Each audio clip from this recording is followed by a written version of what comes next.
because on the Wolfey stream it's also not in battle. Like for me, oh, it started. Okay, it's working for me. For I'm me, just loading it up. yeah, for me the match started. But on your stream, it hasn't yet. Maybe because of the lag. Oh, okay, yeah, it should be working now. So I guess we'll be commentating from Wolfie's stream. I don't know if... How do we plan to stream the other games? I think everyone on the Australian community should be able to, and the ones that can't, I guess the American ones can. Yeah. So yeah, if you. Oh yeah, I have it up. Okay, okay. So yeah, we see Smeargle Salmon's lead against the Kangaskhan Smeargle lead.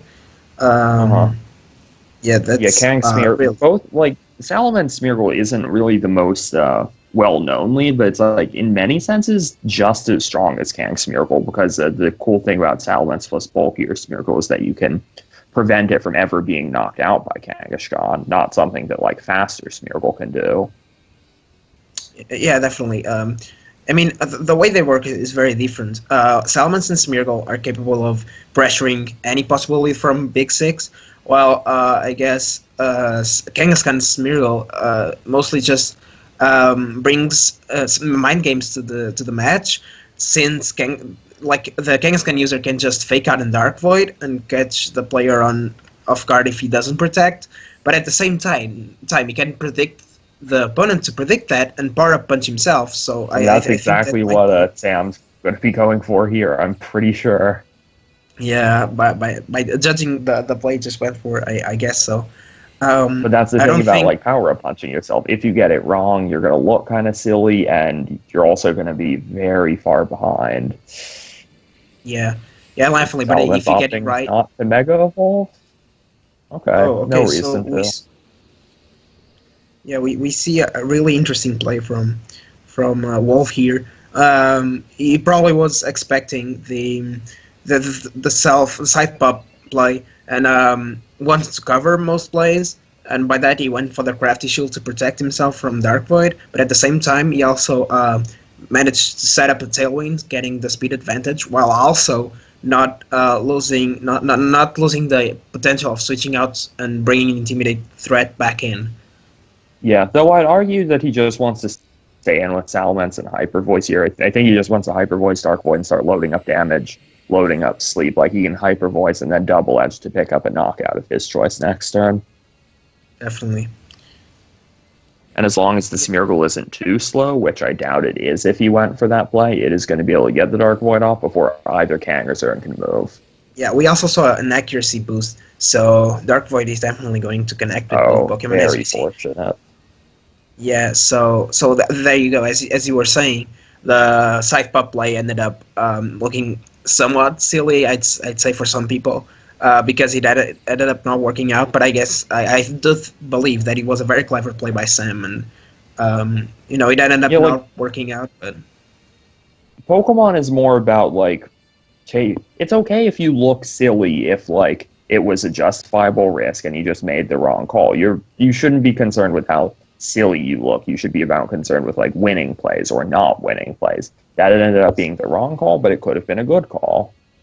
Exactly, and sometimes players may end up messing up some games because they're afraid of what others will think, and end up not making some more clever and gutsy calls because they're afraid they'll look silly, and that's definitely something that we should avoid. All right, so based on that Hyper Voice damage on the Xerneas, that wasn't a crit or anything, right? That's like a lot for Hyper Voice on Zern. It has to be double edge range now. Yeah, definitely. That could indicate to one of two things. That either Salamence is really especially offensive, which doesn't... I don't know if... I mean, some people run like Timid with max special attack or something, or just like 252 special attack, but I don't know. I'm pretty sure Wolf has to know that's like a max speed Xerneas. Yeah, definitely. Stream is frozen for me. Yeah, for me as well. Yeah, but I guess that shows that some people are moving towards a more defensive approach on the Xerneas, which doesn't seem to be Sam's case, as he, took a lot. Oh, okay, it's working again for me. I don't know if it's working for you. It seems that Kangaskhan was KO'd by a double edge, while the Wolf didn't go for any switches.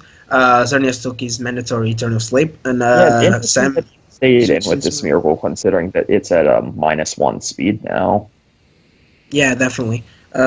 We didn't see the other boost, so he may have gotten a speed boost again, but we don't know.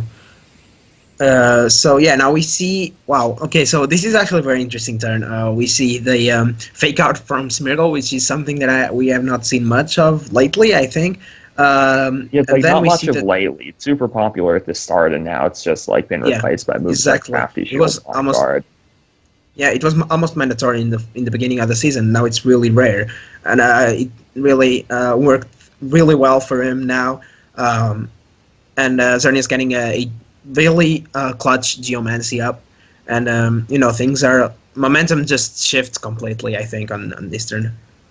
I'm really surprised the Zern managed to take that double edge. Like, I don't know what to think about its spread. Does it just have really high defense and not too much special defense? Yeah, actually, yeah, that's something that I've used as well. My Xerneas has almost no special defense, but it has a lot of defense, so I could. That's the thing. I feel like it's yeah. Yeah, it still have offensive pressure, and I still leave the moves I want, but then again, I have the same special defense as a non-defensive Xerneas. Yeah, that's the thing. Like, I don't know. You usually invest enough in HP for it to make a noticeable difference, which is like why that Hyper Voice calc is still kind of surprising me. Yeah, that's definitely an interesting defensive calculation.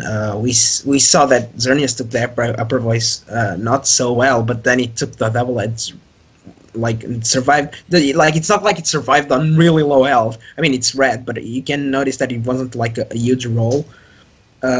Just survived well. So I guess he's in fact using like enough defense to survive a combination of Dragon Ascent and Extreme Speed from non-boosted Rayquaza, and still have enough AVs left to have enough offensive pressure and get certain KOs that you'd get with a max special attack. Yeah. So I think for Wolf in this case, as long as he can prevent himself from getting slapped, this is looking like a very good game for him. Like, I don't know, I'm inclined to think that he'd have a slower Groudon than Sam. The Xerneas is like much slower than everything else on the field because of the Geomancy at this point. That's just like what Bronzong plus a Prime was so good at. It just gives Big Six a really hard time after Trick Room has come up. Oh, and we see an Hypnosis outside of gravity. Wow, okay, yeah, that's really cool. I guess, yeah, he kind of had to go for that because he couldn't take a Dark Void, and there was no way of stopping, say... I mean, he could Gyro Ball and Precipice Blades, but then again, he could be a really slow Smeargle. I don't know. With all these stream complications, I haven't noticed the Moody boosts. I'm completely lost, I have to admit. Well, that Smeargle in the field right now doesn't have any Moody boost because that's an own tempo Smeargle. Or okay, right, yeah. But, yeah. Yeah, okay, yeah. Getting a double protect, I don't know if that's saving him. Yeah. So yeah, I think that definitely indicates that's a Smeargle, a slow Smeargle, since I think it moved first, then Groudon under Trick Room. So yeah, I know. I guess the Hypnosis play was to cover for that slow Smeargle that ended up working well for him, but it's a 60% chance of working out. Yeah. I feel like at this point, if Wolf has the skill swap option, he can just skill swap his Groudon, Fire Punch the Xerneas for what should be a guaranteed win. Yeah, the problem with the combination of Bronzong and Groudon is that if you come from a tough position and we see the another Hypnosis connecting, wow, yeah, as I was saying, the problem with these two is that you have to be on a really comfortable position to start setting up. Because if you aren't, you kind of have to hit. You kind of have to like opt between using gravity and having safe precipice plates going on, and then having the chance of using hypnosis, or just have to go for hypnosis outside of gravity because you don't have the time to set up gravity, and that's exactly what we saw here. That's the thing about like Bronzong without skill swap. You like okay, gravity. I mean, hypnosis is cool, especially with gravity, but you lose like the skill swap, protecting yourself from opposing Groudon. It's like a really big drawback. If Wolf had skill swap at that point, he could have won the game 100%, but he had to rely on hitting with hypnosis. Yeah, I think I definitely understand Wolf's moveset, but I also think that skill swap is stronger. The thing with Wolf is that since he isn't using Kyogre, it becomes really hard for him to set up Trick Room against Big Six kind of teams, because he's always be afraid of Fire Punch. So one attack that a lot of people go for is having Heat Proof instead of Levitate to be able to set up Trick Room against in front of any kind of Groudon, and be able to go around the Big Six matchup way better. But when you have Kyogre, you don't have that issue because you can just switch it in and avoid the boosted fire moves hitting your Bronzong. Sorry. But like when you have Groudon and no Kyogre, you really have to rely on Heat Proof, and then if you have Heat Proof, skill swap is only works against opposing Kyogre. Yeah, Heat Proof is like so garbage for that reason. It's like I don't know. Even if somebody thinks you have Levitate, they might still go for a Precipice Blade, hoping to hit your partner, and then they're going to hit the Bronzong too, and quite potentially knock it out. It just doesn't make sense. Like 0% is much better than 50% on the defensive end. Mm-hmm. Yeah, definitely. Yeah, I guess. Then it depends on what everyone's style is. The thing about this Bronzong is that's not paired with Kyogre, so if Sam wants to put in his own Groudon, he can like safely launch fire moves at it to pick up a knockout. Might be something he's aiming to do. Mm-hmm. Exactly. So yeah, I think after that game one, it's way easier for Sam to rethink of a strategy to counteract that Bronzong. Bronzong is really tough for certain Big Six matchups to deal with because of the way that it can bring change momentum and make a usual fast team try to work around Trick Room, which is really tough. And then Bronzong also pressures Xerneas, and he's also slower than slow Smeargle. So Big Six can have a tough matchup against it, and that's why I think many people are opting to use it, even on teams without Kyogre.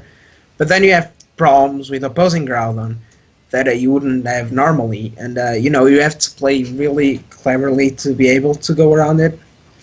So yeah, I think Bronzong isn't really a stellar Pokemon outside of the Big Six matchup, or even against some Big Six teams. A lot of them just have Gravity on a Cresselia, at which point isn't true Big Six, but same thing.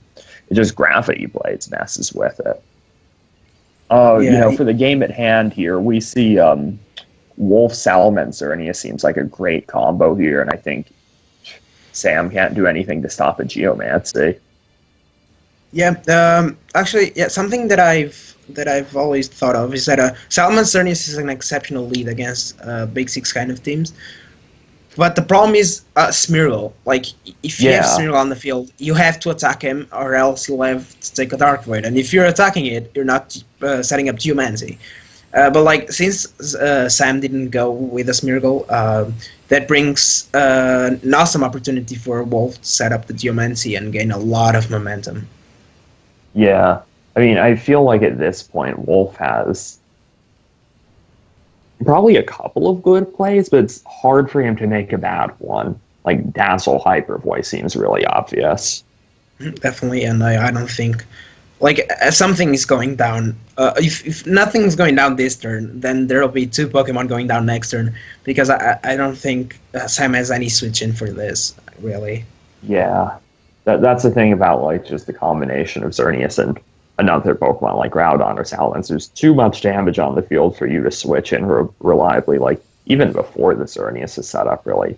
Opting to protect the Xerneas, that's double protect. I guess this is probably to scout for some of Sam's protect. And Sam makes a great play of going for Tailwind. Yeah, that opens up opportunities for him to set up. Yeah, okay. So, yeah, that was a very interesting turn. We see Wolf trying to, manage a way of not, getting 2 KOs or getting the right KO. I don't know. Maybe he thought that one of the Pokemon that he really wants to KO was going to protect, and scouting that protect would help him a lot. Or maybe, I don't know. Oh, and Wolf loses a Salamence speed tie, watches Xerneas get double edged. It is not going to knock out, though. But the thing is, the Groudon is still able to move before Wolf Salamence pick up a knockout and Xern with Fire Punch. Yeah, that's definitely really well played by Sam, managing to turn momentum completely around. And let's see how Wolf deals with this now. Since I don't know, he had so much momentum going on for him, and now it's gonna be complicated because dealing with Groudon with speed control on its side, it will be really tough for a team with Bronzong. Yeah, I don't know. I'm just inclined to say Wolf played that turn kind of questionably, and it's like really hurting him when it felt like he had a practically locked up game at this point. Yeah, and now it's like not really looking good at all. Yeah, I'm really trying hard to think of a very strong reason to go for the protect there. I think I have one. I think he was afraid of the Smeargle getting a free switch. Salamence wasn't that big of a threat after getting damaged by Hyper Voice. So if he sacrifices Salamence to protect Groudon and then bring Salamence in, it can be really tough for Wolf because he can pull off the Wide Guard plus Dark Void mind games.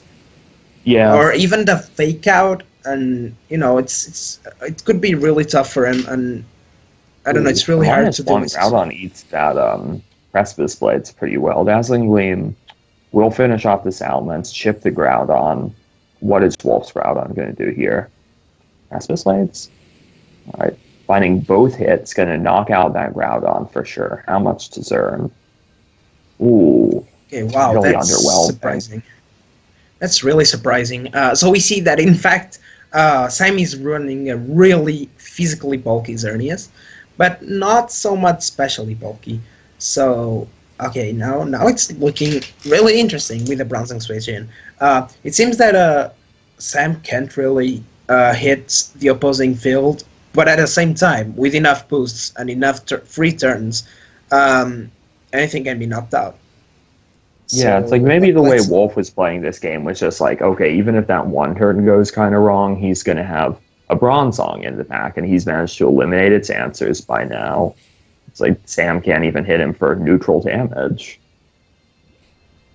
Yeah, okay, wow. Okay, now, that was a great play, definitely. Oh, wow, yeah.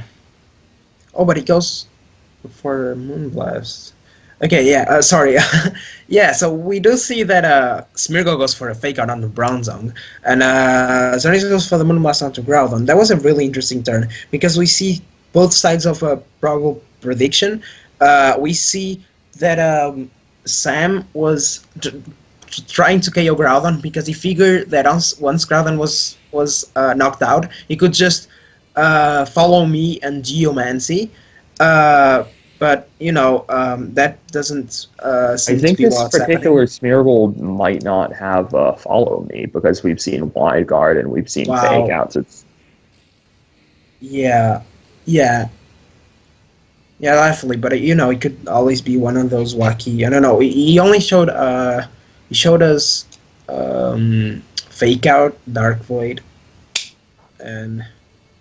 Oh, this Bronzong is Mental Herb and not Lumberry, isn't it? Oh, so that turn on Smeargle is really kind of unfortunate.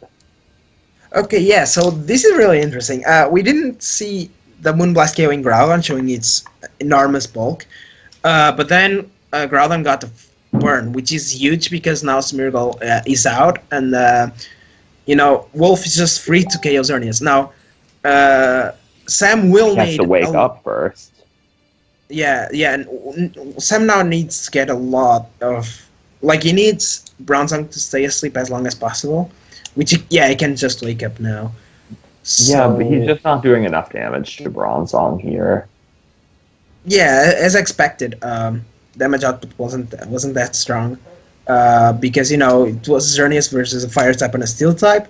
I think his win condition was to get a bit lucky and set up a Geomancy. Then he'll be neutral against both Pokemon. But then again, they're both very bulky, so you have to rely a bit on sleep, and there's always the fact that Wolf's Groudon was faster than Smeargle, so he Yeah. was probably I afraid think of that. at that point, like maybe Sam should have tried setting up a Geomancy instead of Moonblasting Groudon on one of those turns, so that he actually have like really good damage output and be in contention for the game. Yeah, but I know where Sam is coming from. Definitely, he knew that Groudon was faster than Smeargle outside of Trick Room, so he was afraid of Groudon just going for a Fire Punch onto Xerneas and putting it in range of Gyro Ball from Bronzong, and then expecting the Lumberry on Bronzong, you could just go for the free Gyro Ball onto Xerneas while not going to sleep because of the Lumberry. That if that happened, Sam really needed that Groudon down so that he could survive the Gyro Ball, and Groudon ended up surviving anyway, so that didn't work out that well. So we see a win on the first game for the US. Very well played by both sides, definitely. Yeah, I think it's like always the main lesson from those games is like if you're playing Big Six, you need to make sure you're keeping your Groudon in good shape to KO Bronzong at some point. If you don't, Bronzong is going to mess with you. Yeah, definitely. Yeah, we also saw that it's always awkward to face such some kind of a mirror, because they had a lot of Pokemon in common. The difference was that one had Talonflame, the other had Bronzong. So like I think the main thing that got me ended that up being game a really enjoyable set. was probably the Hypnosis's double hitting. If that didn't get me, I probably would Yeah. have taken game one. Yeah, that's always really frustrating. I know the feel, Nah. but it happens, and it was I could have played game conditions. 2 a bit better. Like I got the pro bad end of a bit of 50-50s. But overall, can't really complain much about game 2.